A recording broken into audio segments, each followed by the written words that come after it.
welcome Alonso to the show. Thank you, thank you. My What's name up? is Alonso Vizcarra, and I am a swimmer. Yeah, I'm glad to have you. You're the first podcast I've done so far, and well, we've been friends for 12 years now, so Yeah. I'm very happy to have you. Yeah, like I haven't watched. So, tell me a little bit. So, I brought you on here because I'm really interested. You're probably one of the most athletic people I know, and Thanks. and I wonder you've been doing swimming like really hard for how many years now? Like 10, I started swimming for Regatas team in the pre-equipo when I was like 8 or 7, but I've always like been into swimming, because my mom and my dad are like very active people, and yeah, they always wanted me to join a team or be competitive. Yeah. So, yeah. You I think did you start off in the school team or did you start off in the club? I'm pretty sure I learned how to swim in the school pool, but then I joined the Regatas team, and then I also like joined the swim Right. team. Yeah, and I remember when I started swimming like for the first time because I swam for like a tiny little bit. I remember. Yeah, but I remember like I started. You're pretty good. No, but I started like the first time I ever like swam for the school. Like you weren't even there yet, and I was just like swimming like a little bit, and then I went away for like 2 years. I was like, whatever. And then I come back, and you're like the fastest kid on the team. And I remember I was like, where did this dude come from? And now you're probably what, the fastest or one of the fastest? Well, in our grade, you're definitely the fastest. Yeah. Yeah, in the grade, yeah. In school, I'm pretty sure Nicola is the fastest. And in Peru, I was last year was my peak. I was like in top 3 in backstroke in Peru. Wow. But then ever since like COVID, it's been like everyone's been like. But you've been working. I've been over as well. working out a lot and training a lot, especially like in Regatas team. I was like during vacations in January and December, October. I'm pretty sure it's like from October to December, and then like quarantine started, and then like I started all over again on January, and then I started training like super like twice a day, 6 hours a day. It was really intense. That's crazy. No, I'm happy that like with all this thing going on, you've managed to keep on your training. Yeah. Because I know that it's like a huge part of your life, So I'm glad you haven't had to lose that. Mm-hmm. And also, so yeah, you like your swimming career. How is it like in the club regatas?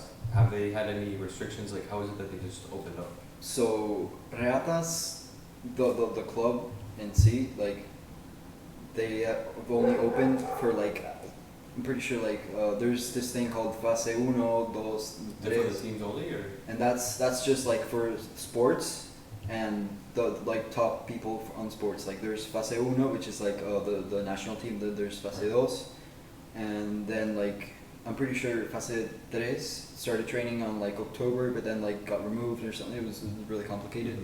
But yeah, and right now they're actually training. The training got like resumed, but I'm not going because I have to go to the U.S. tomorrow. Oh, Yeah. I never asked you like why are you going to the US? Oh, I'm just going to the U.S. because my dad was there, and my mom's birthday was actually yesterday. Oh, shoot! And so happy birthday yeah. to her for me. Okay, I will. And like my mom wanted to celebrate her birthday in like the U.S. with my dad, but like my dad couldn't come back because of like the visa thing problem. Yeah. And so yeah, and I'm going to visit my cousins in Houston. Oh, that's awesome. Oh, they just opened up everything there. Yeah. I'm not really informed, but like I'm pretty sure there's a snowstorm, like a pretty huge Oh snowstorm. my god! Yeah, everything. Like all the power lines and stuff. were Yeah, just yeah. cut. Yeah. It was huge. No, yeah, I think like there was another kid in the grade, Matias Cano, who was Yeah, was Matias there. Cannon also goes to. I think he goes to Austin.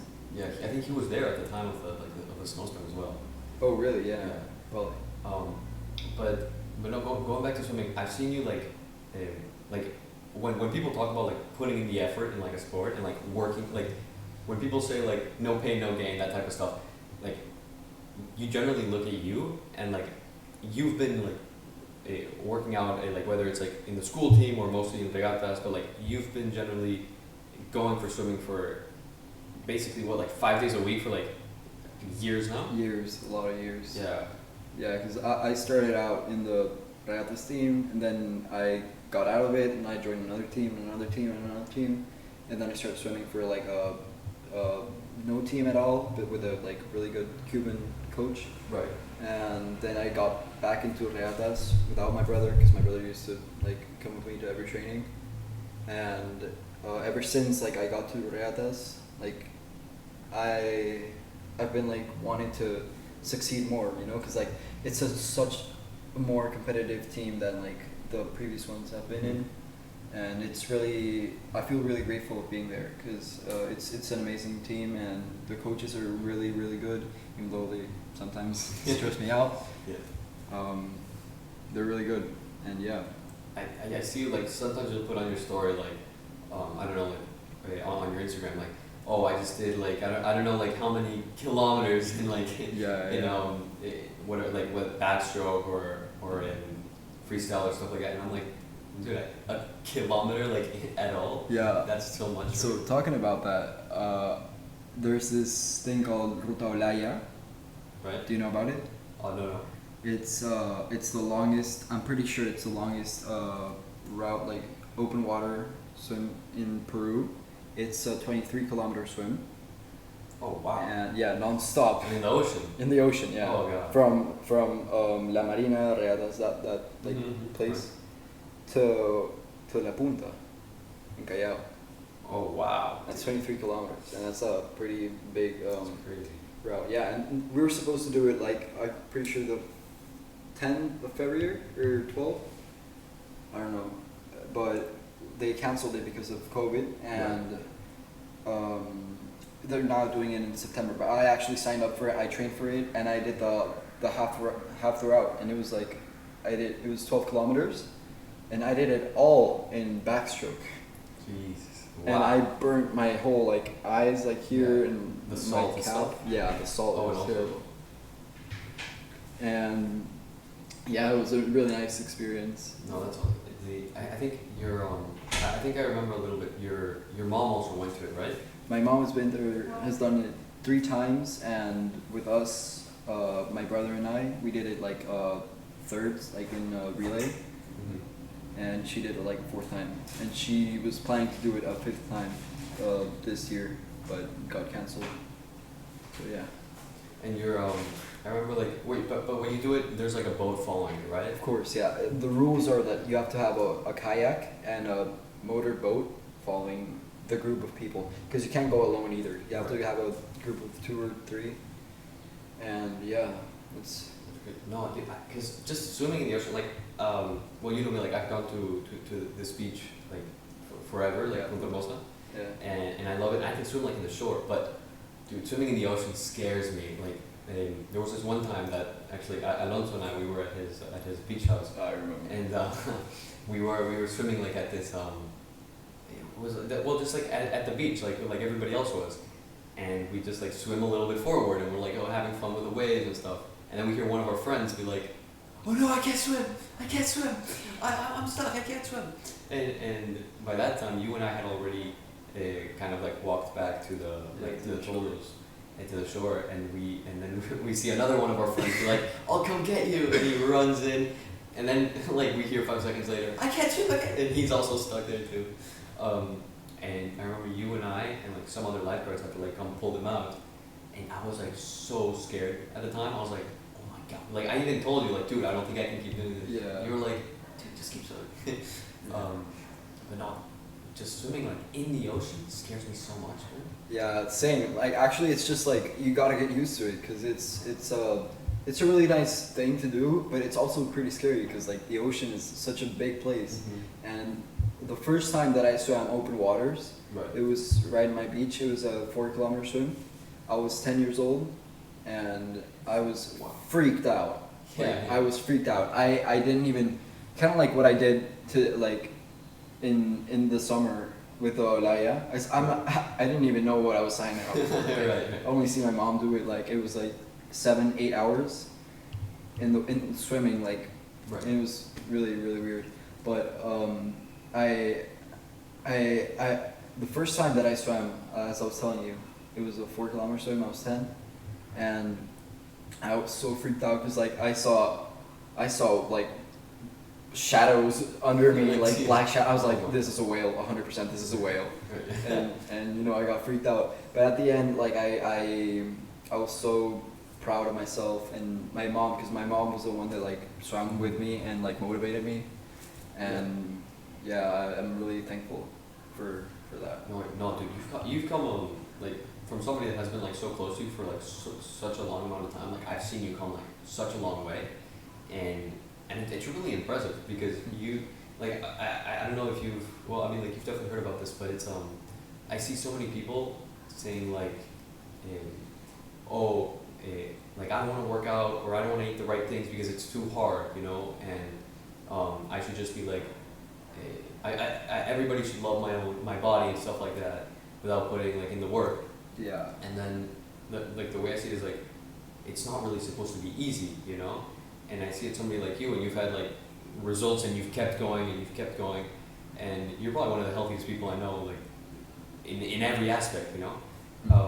So I guess like, what do you think about all these people that that kind of like, I guess they degrade people that really do put in the work and refuse to put in the work themselves, you know? Yeah, the body positivity movement, that thing. Yeah. Yeah, it's I really love like body positivity in general, but this movement has become more like towards people who want to be, who don't want to put in the effort, as you say, to be healthy, you know. And I think that being healthy is like, it's life, you know. Right. You gotta be healthy to live.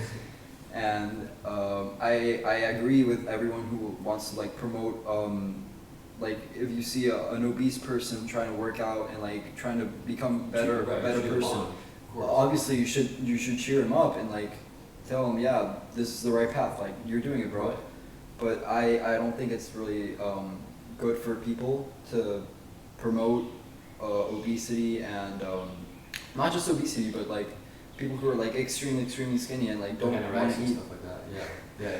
who like don't want to eat, and that's just like not healthy. And I understand that they have like problems or disorders, and I promote everyone who wants to be healthy. So yeah, it's and it's crazy because I look at the body positivity movement, and the way I see it is like there's tons of areas where like, well, first of all, I think you should always like love your body, but strive for it to be better, you know. And but the thing that I don't understand is like the body positivity, like the idea, it would work so well for like burn victims or people that have been in car crashes, like that have scars or things that they generally cannot change, you know, amputees, things like that. Those things that you cannot change about yourself, that as a society we should be like, you know, like, be happy about your body. It's not something you can change, you know, live with it. But if it's something that even if it's harder for some people, if it's gonna, I guess, have you live a better and healthier and happier life, I think it's really negative to kind of shame people for wanting to be healthier. Did you see how they how Adele tried to like she got skinnier after like a long time? Yeah. And then people got really mad at her. They were like, "Why are you skinny?" It happened to Lizzo too. Lizzo was like, "Oh, I'm gonna try to get skinny now." And people started saying like, "How dare you?" They started hating on her. Yeah. And I think it's kind of dumb because the whole process of trying to be better and healthier, you're supposed to motivate. That's body positivity, not like promoting non-healthiness, you know. No, I agree. No, absolutely. And when people say like, "Oh, it takes too long," I say like, I mean, of course it does, right? It's about putting in the effort. But I mean, if you look at you, it works. If you look at if you look at people that really care about that lifestyle, it really does work. Yeah. And but yeah, do you have any plans like swim wise apart from the Olaya? Do you have any other plans, like any competitions? Well, right now, I haven't been really in contact with my club, and so I don't know what's coming up. But I'm in general training for the Olaya, which is like at the end of the year, which I think is kind of dumb because we not normally don't do this in winter because it's gonna be terrible. Like the ocean's gonna be freezing, the temperature might not be ideal, and like it could be a disaster. But I'm looking forward to that, and Oh, geez, no. If it's like during the winter, you have the la corriente. Okay, we had some technical difficulties. Hopefully, nothing too bad happened. But hopefully, we don't have to keep doing this. But yeah, no. Because here in Peru, we have the la corriente del niño, which happens during the winter. That could be not just like uncomfortable, but that could be dangerous for some people. But Yeah. there's a lot of people because this year there's a lot of people who signed up for the swim and who are doing it for the first time like me, and don't have much experience in the ocean. So yeah, that could be dangerous. That could be very dangerous. But well, hopefully, at least they'll have people like you and your mom out there that have like a lot of experience with this. Yeah. But yeah, no, I think it's crazy. I don't know. I'm gonna be honest. Like I love sports. I love things like that. But I don't think I could like swim that much. So like seeing somebody swim like that, it's like I mean, it's less than it seems. really. Actually, yeah, because it was. I mean, if you would like put in like what 6 months of swimming work, you could probably do like a decent amount of like kilometers, and it's honestly more mental than physical. Like swimming in the ocean is mostly mental and physical. Because I have a friend, like a really close friend, that she just started swimming in the ocean like 2 years ago, and now she's doing all these like super cool things.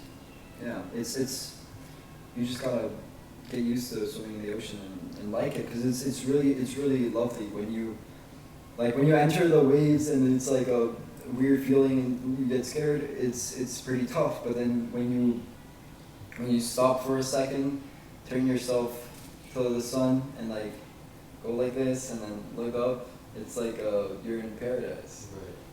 Oh no, that's something I love about the ocean, but it seems scary, man. Yeah. But yeah, I guess like that kind of leads to another question I want to ask. So like we talk about like the waves and it's paradise. What I guess out of all sports, because there are so many, like what drew you to swimming out of like all the other sports?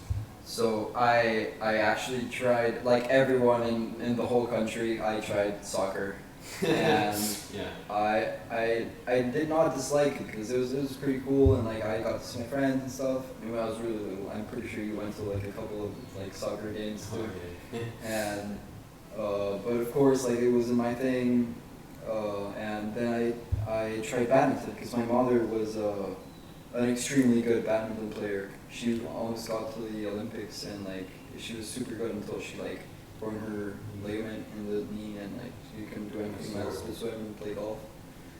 But then she motivated me to play badminton, and I started playing badminton for a few years when I was like what 8 or 10, and I was doing all kinds of sports like swimming, tennis, badminton, soccer, whatever.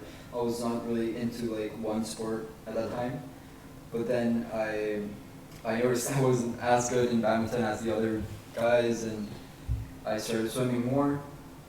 And as I got older, I started liking swimming better, and it took me a long time to like swimming actually. Now that I think of it, yeah. I hated swimming for like 5-6 years, and then when I noticed I was like getting good at it because I had done it for so long, I started like thinking of myself as like wanting to get better, and yeah, that's how I started liking to swim.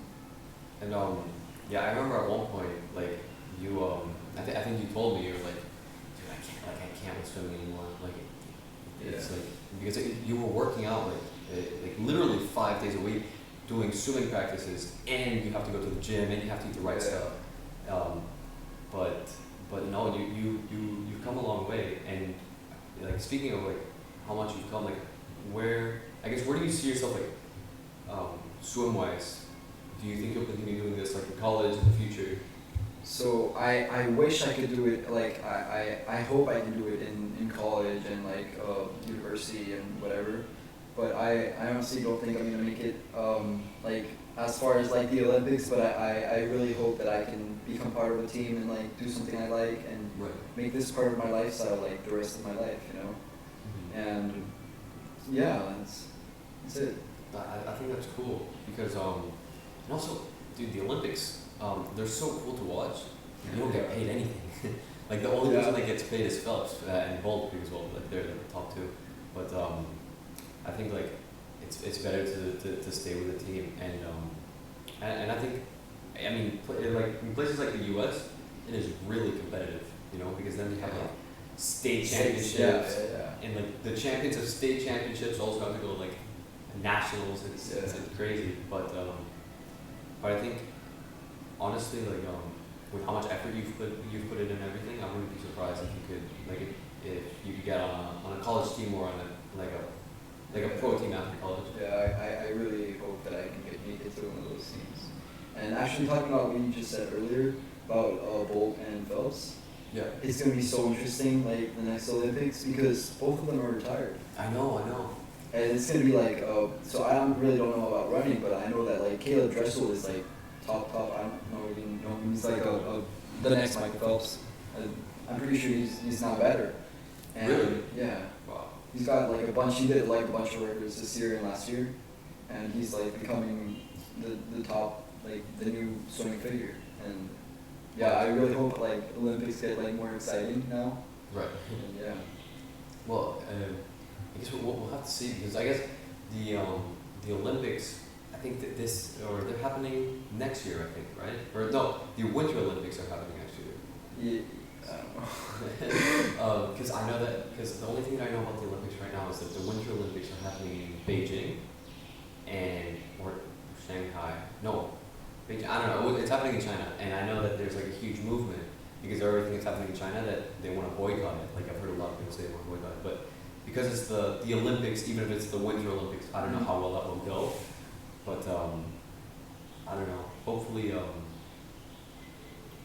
don't know about these Olympics. I don't know about the Winter Olympics, but hopefully for the Summer Olympics we get to have like, I guess, an interesting performance and because they always bring new people, like they bring amateurs and whatnot. Yeah, definitely.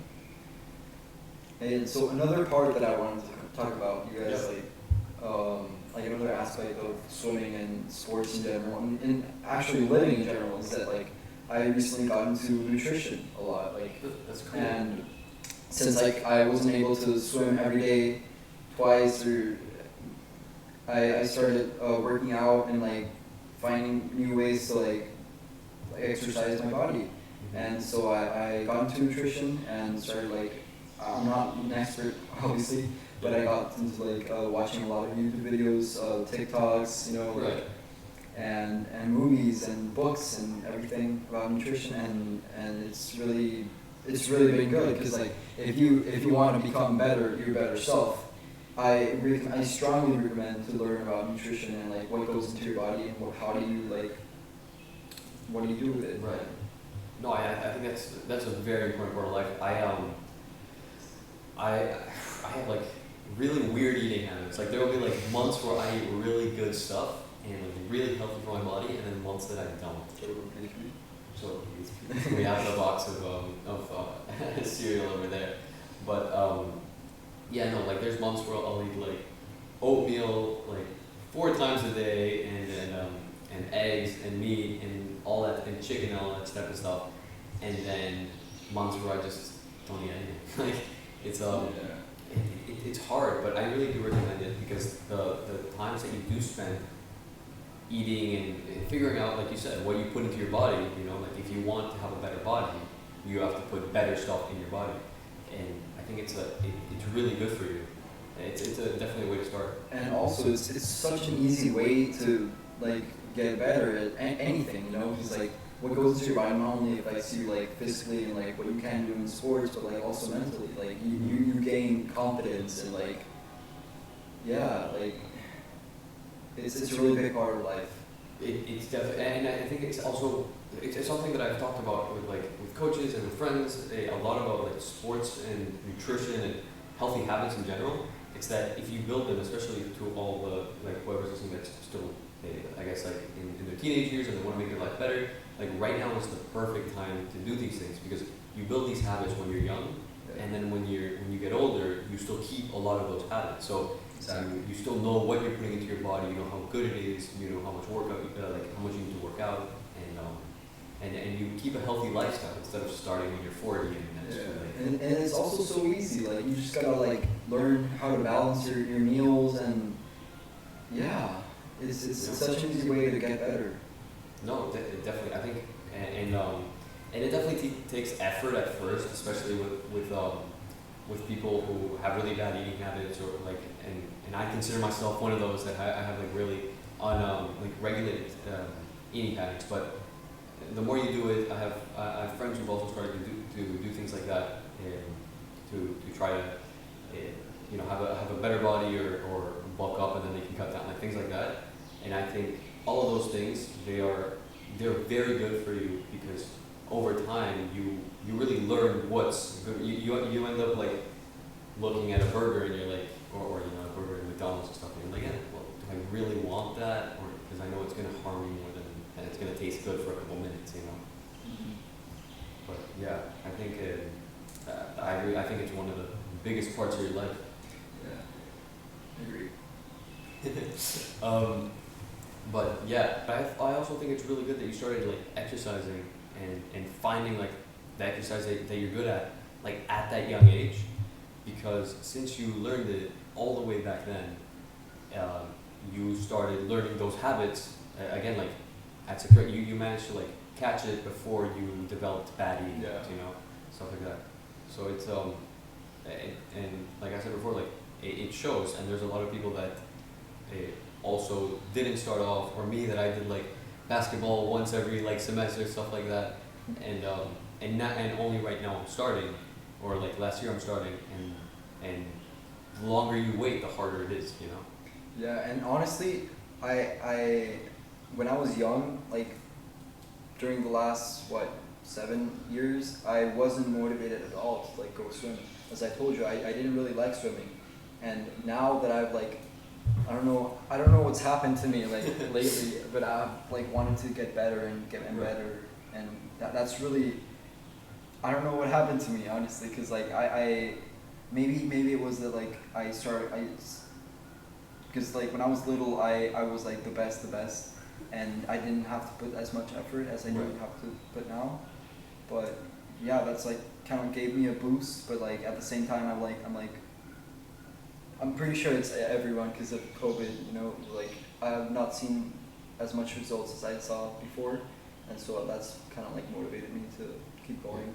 And but it also must feel like really good to have that kind of I guess like to put in that much work and see results, Yeah, and I honestly regret not like putting as much effort as I am doing now. Yeah, no, I think like with all the exercise that I'm doing, that for me like it's killing me like it's and I'm That's good. yeah, no, it's good, but then I see like I'm like, oh my god, like this cost me so much, and obviously over time you get more used to it, but I see you and you've already been doing this for years, and I'm like, oh my god.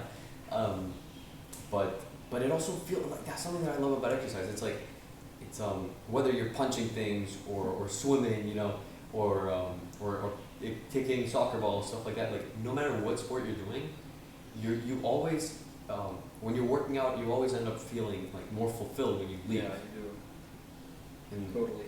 Yeah, because like it not only helps your like, as I said, you don't only helps your like physical aspect of your life, it also helps your mental aspect. No, I definitely agree.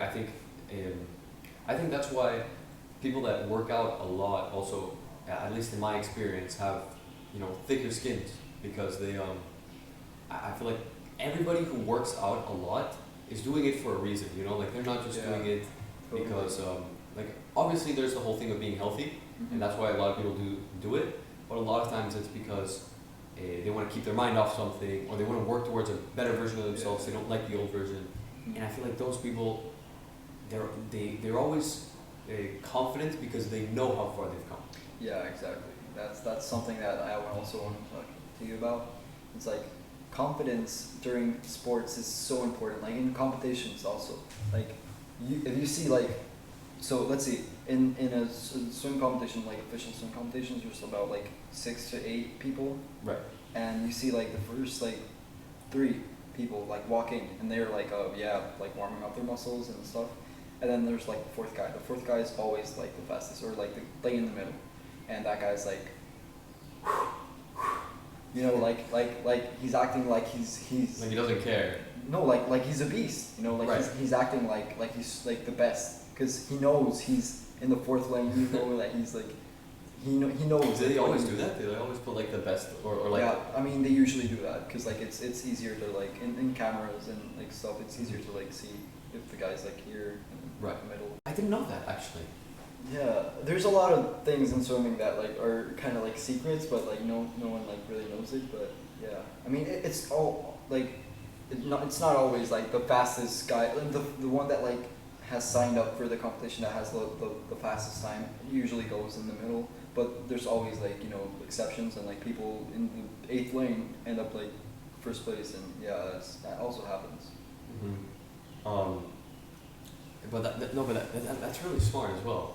To put those people in the middle. But no, what you're saying is completely true. Like if you look at okay, like for example, okay, let's compare like from two different sports. Like Mike Tyson in boxing, right? Like he walks in, he doesn't even.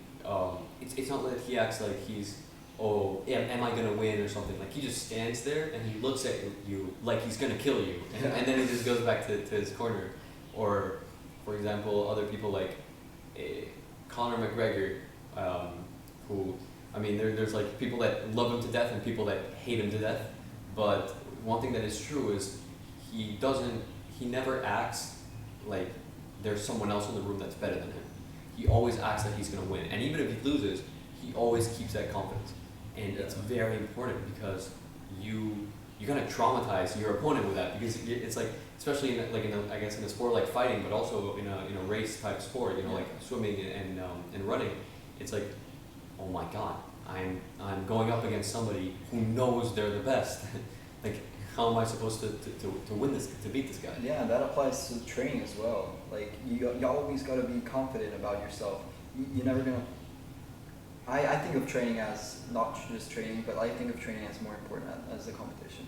Because training is in fact more important than the competition, unless you're like 3 meters tall, and like super buff, But you also gotta like think of training as like the competition. Like you always gotta try your best. You're always gonna think that you're giving it all, and then like after the competition, as you said, or after the training, you feel fulfilled, Yeah. I mean, it goes back to like what you said before. Like sports isn't just a body thing; it's also a mental. It's a really important mental thing. Mm-hmm. That's why that's why it's always your doctor always says exercise, not just for your body, but also because it helps you clear your mind. Like when you're lifting weights, a lot of times, two things can happen. Either you're lifting weights, so whatever problems you have, you just forget about them, or the problems you have in your mind, like you really remember them, and it makes you lift even harder. It motivates you harder. Yeah, that's happened to me in competitions as well. Actually, I had this how do you say it?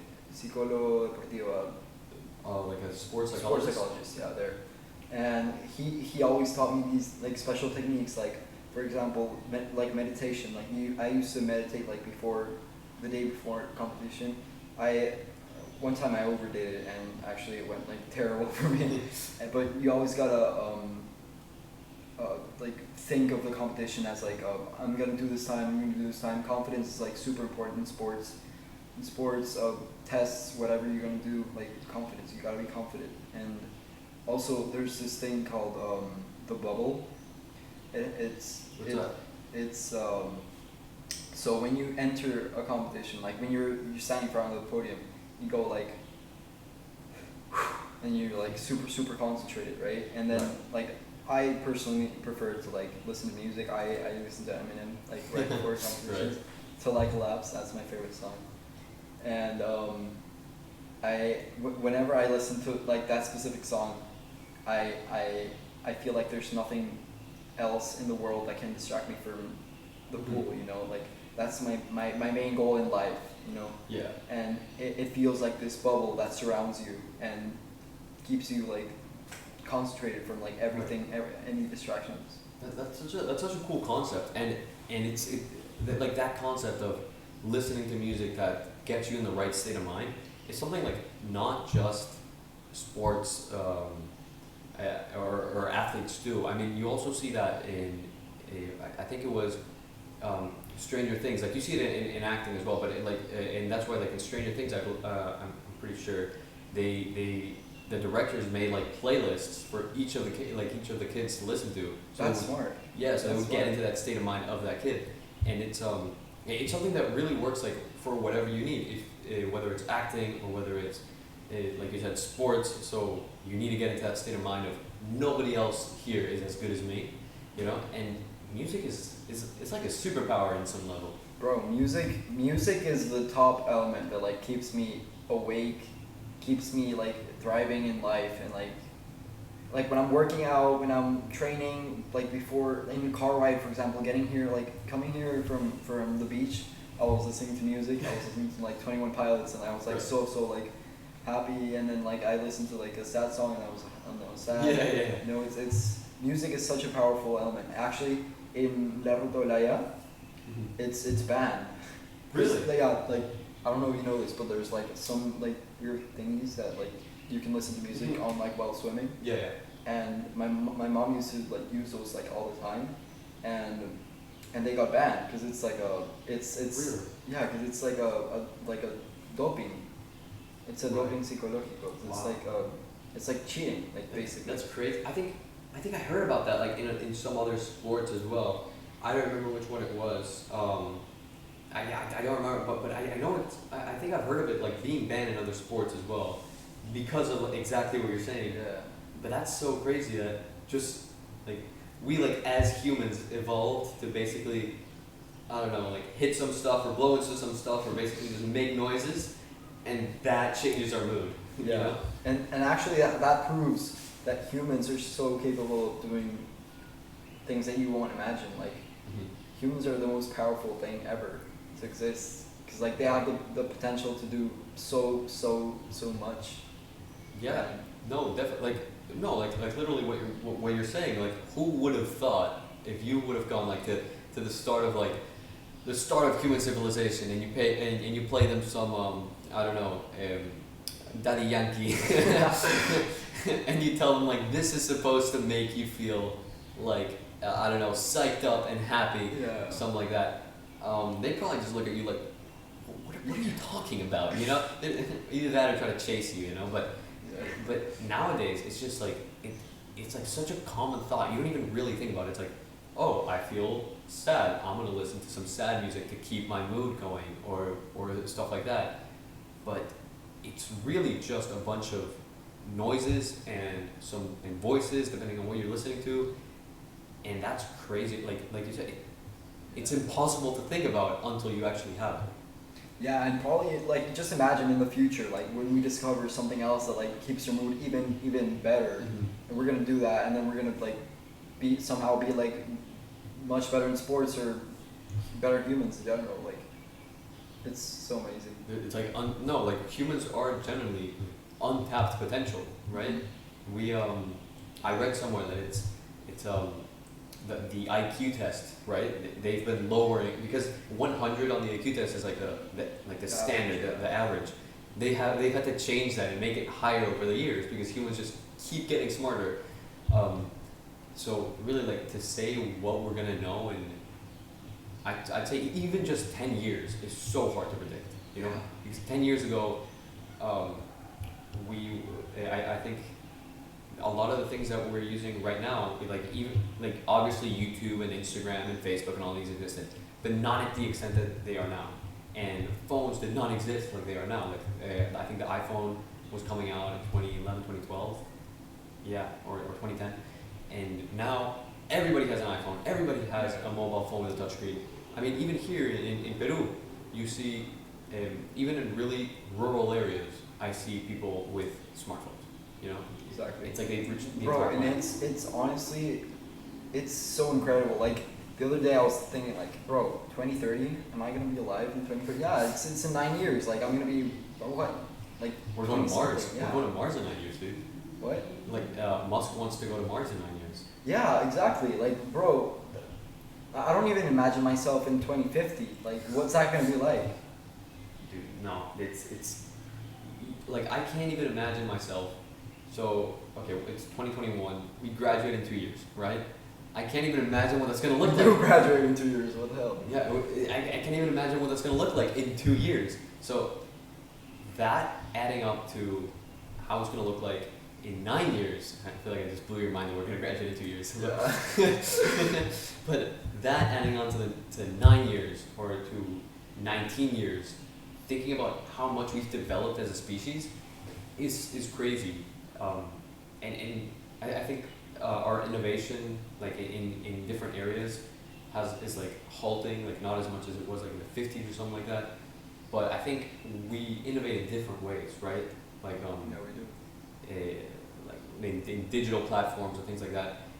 And I think we're still gonna keep seeing that. So we can't even predict what life is gonna look like in a Yeah. few years. Yeah, that's so true.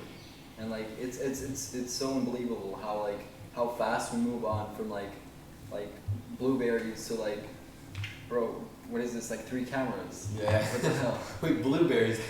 You mean blackberries? Blackberries, sorry. Blueberries. No, but it's true. I remember like in when I was like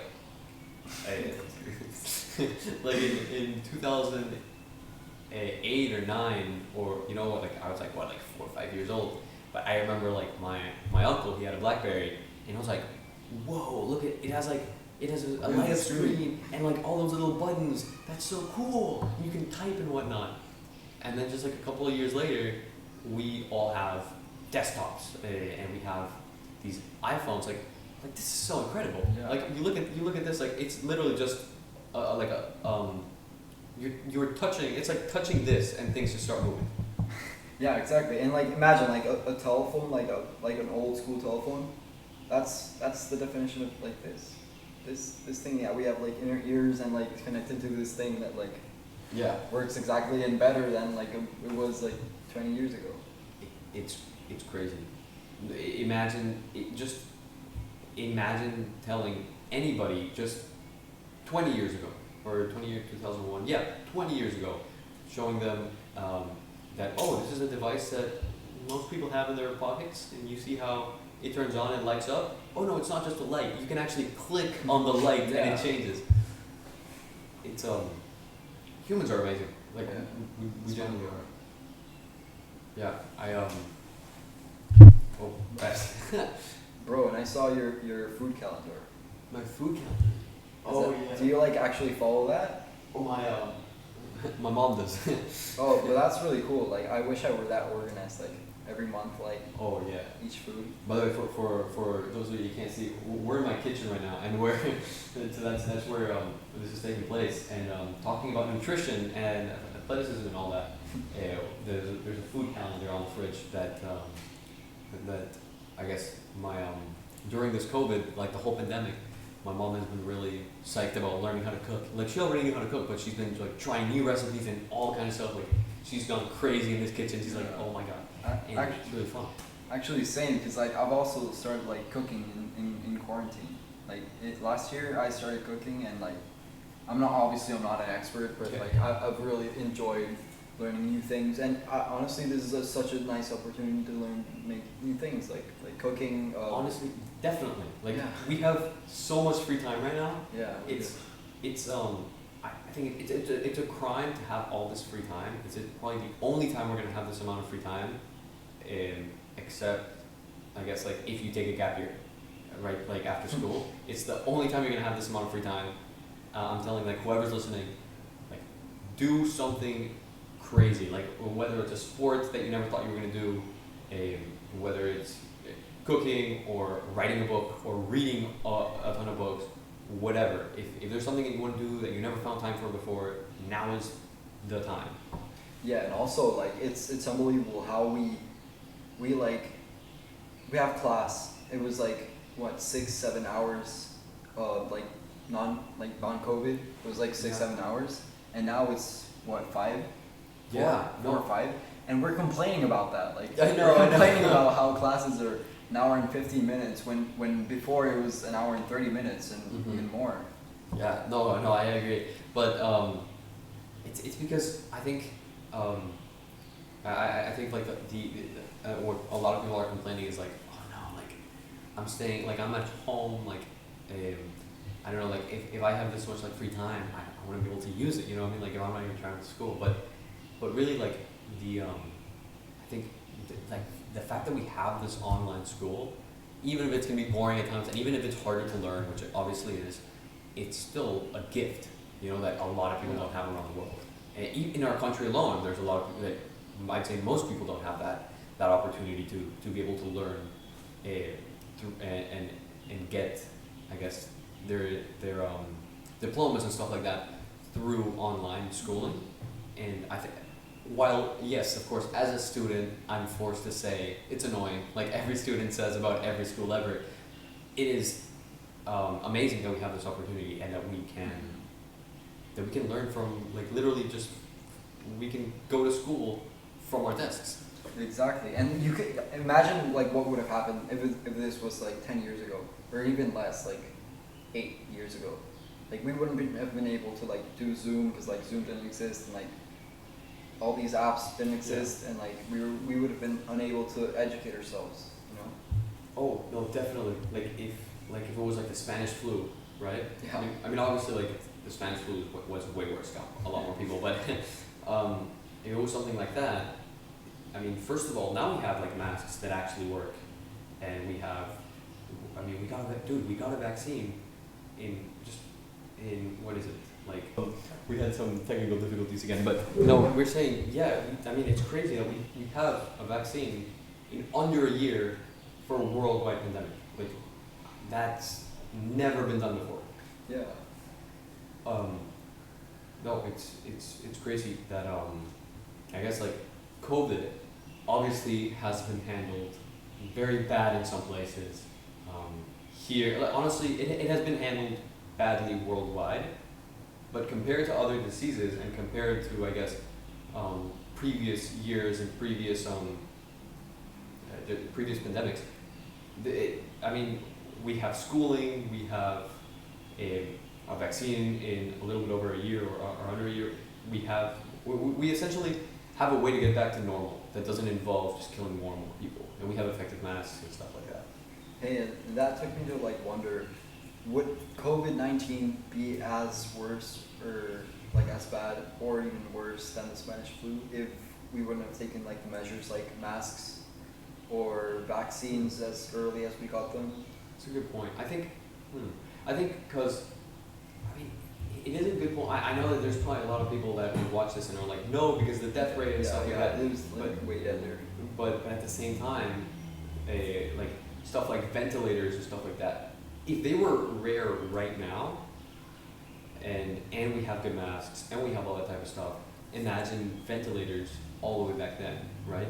And like I'm an advocate for opening stuff up. I think that people need to get back to their businesses, but I'm also a supporter of masks, obviously, and I think that the point you bring up is very good, because obviously number-wise, COVID is way less deadly. Yeah. But if you take in like the exact same situation, we don't know how it would work. Yeah. Yeah, I think I'm just glad that we finally have, I guess, like it looks like it's gonna end soon, like Yeah, relatively I mean, soon. I think, I'm not sure, I've heard that there's going to be a third wave. Yeah, But I heard after so too. that, it's probably going to end, but the bad thing is that like the majority of the population will be affected because it's like the lower class, and Yeah. the lower class will not have access to like clean water, masks, all these Oh, safety yeah. measures, and will probably like be the one like affected by the third wave. And I feel like a lot of people, I guess like a lot of people like in first world countries don't get just how poor lower class in a third world country. It's like here, like there are people that have to choose, like, do I buy a mask or do I buy food, you know? And it's been really hard. Like, if there have been businesses, the way I see it, like in the middle class of the U.S. that have been hurting, people here in the lower class have basically been just dying, you know, and it's horrible. And hopefully, like you said, like hopefully with like this third wave doesn't affect them that much, and hopefully we get to vaccinate as many people as possible as soon as possible. Yeah, And talking about that, what do you think? Like the vaccines should be like? Should they be like more sustainable, or are they like okay? Like so that the third wave does not affect the lower class people. Do you think that the price should be lowered? Uh, Well, I mean, like if we're talking about like here, like right now here in Peru, I mean they're already, like they're bought for by the government, right? yeah, there's like free Mhm. vaccines, but I'm pretty sure those aren't as like better, like Yeah. good. Yeah, well, I mean, it's because they're the. Well, I mean, they started buying it, the Pfizer and which one was the other one? The Johnson. no, there was the British one, AstraZeneca, right? They started buying both of those. But the thing is that obviously, you know this, that, you know, like the government here, as corrupt as it is, bought a lot of the Chinese one, Sinopharm, because they basically vaccinated themselves before anybody else, and it was a huge scandal. But the Sinopharm, they are very ineffective vaccines. Like they're the most ineffective vaccines because what they did, what the Chinese vaccine did was they tested it on military like soldiers. So basically, you have like the most fit people in the country getting the vaccines. They're obviously your immune system is one of the most important things about COVID, and you have the most healthy people, and they're like in their 20s and 30s getting vaccinated. Obviously, nothing's going to happen, and they're going to have really high in like, success rates. Yeah. But they took one version of the Chinese vaccine to Brazil, and they're all dying right now. Oh wow! Yeah. I didn't know that. Yeah, because it was way less. Like it went. They said it was like 80 or something percent efficacy, and then they took it to Brazil, and it was like less than 30. so it's. I think I wouldn't take the Chinese one, not because they're gonna install a microchip in my brain or something, but because I think it is. I just don't think it's as effective. I'm not going to inject something if I know it's not as effective as some other alternative. So I'd say probably the best ones out there are Pfizer, Johnson & Johnson, and Moderna and AstraZeneca. Those ones, because those ones have been tested like everywhere now. Like everybody's being vaccinated with those in first world countries, and numbers are going down. So hopefully we get those here too. Yeah. Have people in your family gotten vaccinated? So my dad recently got the first vaccine of the Pfizer, Awesome. and yeah, it's really good. And I'm going to the U.S. and I really hope that I can get like the vaccine. I'm not like the priority in my family, of course, or in the world, because Right. I'm probably not like in risk, but I would hope that like my mom and like I don't know, my grandma, my cousins, you know, like not my cousins, my aunts and uncles can get them first. But yeah, I mean, that's something I hope that like happens soon. Okay, and so back to the like sports. What have you been doing? Oh yeah, like what have you been up to like sports wise? Okay, so I've always wanted to do like fighting type stuff, and over quarantine I decided like I'm bored. I'm gonna learn to fight, and I've been taking boxing classes 4 times a week and Muay Thai, which is so cool. It's got like elbows and kicks and knees 3 times a week. Yeah, I used to do Muay Thai, but like for what, like 2 months, and I got bored. I wish I could like learn any new sport, but like I'm just like so invested in swimming and like COVID and like all these things. I wish I could do. Also, I started learning how to do I don't know how you say it in English, but caza submarina, like harpooning. Oh, that's so cool. Yeah, That's and so cool. because like I have a house in this beach in Ancash, because my dad's from there. Right. My dad used to go there like his whole infants, and like I have a friend Nicola. He also goes to that beach, and so like in the October break, he invited me over, and we did all this like super cool fishing stuff. And I wish I could like learn how to do that as well, and also fighting, bro. I don't know how to fight. Like my punch is like so weak. Dude, I love it so much, man. Like, dude, okay, you teach me how to harpoon, I'll teach you how to punch, because All right, dude. I love it so much. and how to like kick and knee and stuff like that. And you don't okay, something that I think probably like I mean I love punching and stuff like that, and there's always new ways to punch to get like across the guard and stuff. But something that I love is elbows. Their elbows are like so much stronger than people Bro, give them credit actually, for. yeah. But the 2 months that I was doing my diet, I loved elbows. And Yeah. one time, Mateo Sonoria, we were in PE, and I like did like this, like as a joke. He got like I accidentally hit him, and he got like lightheaded. It's super funny. No, yeah, it's dude, elbows are really strong. Like I remember I was talking to, because I've had two Muay Thai teachers. Because my first one like went, I guess he went to like train people in Iquitos in the jungle, and then he came back. But so while that time I was away, he gave me like a substitute teacher, and that substitute like coach, he told like I asked him like, okay, so you know how like elbows hurt when you're punching into the pads for so long, like does it hurt when you hit somebody in the head? It's like no, not really. It's just like boom, like it's just like you're like you're just hitting something random. It doesn't like it, you don't mind. And then I was like, this is literally one of the strongest points in your body, and you're telling me you can just hit people with it? It's crazy.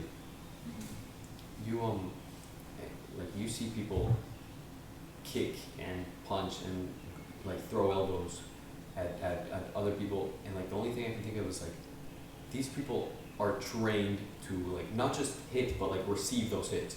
Like imagine just a random person getting elbowed in the face.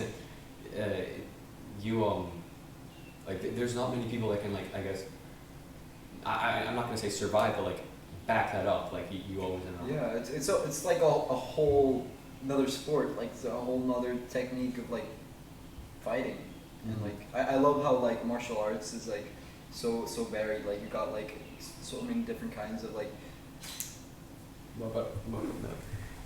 You're overheating.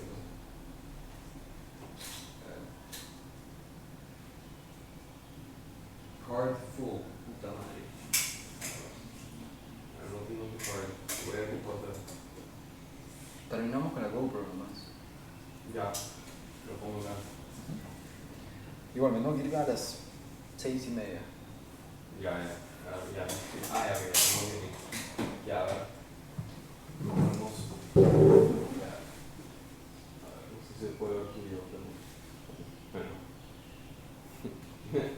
A ver, ponte. Hopefully. Yeah. Alright, it appears one of our. I don't know. No, te pongo que te filme a ti nomás y como you're the guest. Oh yeah. Yeah.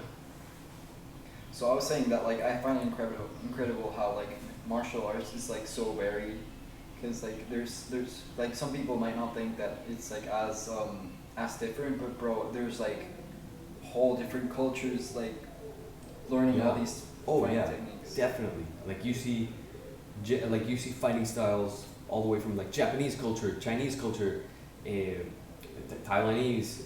Well, you see boxing, which originated in Egypt like thousands of years ago. You see all of these come together, and that's why I love MMA, because you see them like all fight. Yeah. You know. Yeah, I think we're out of time and one of our cameras gone. But I mean, I could stay here talking for hours. I will definitely have you on again because this is really fun. Oh, thanks. But yeah, no, dude, thanks for being here. Thank you for inviting me. Yeah, I appreciate it.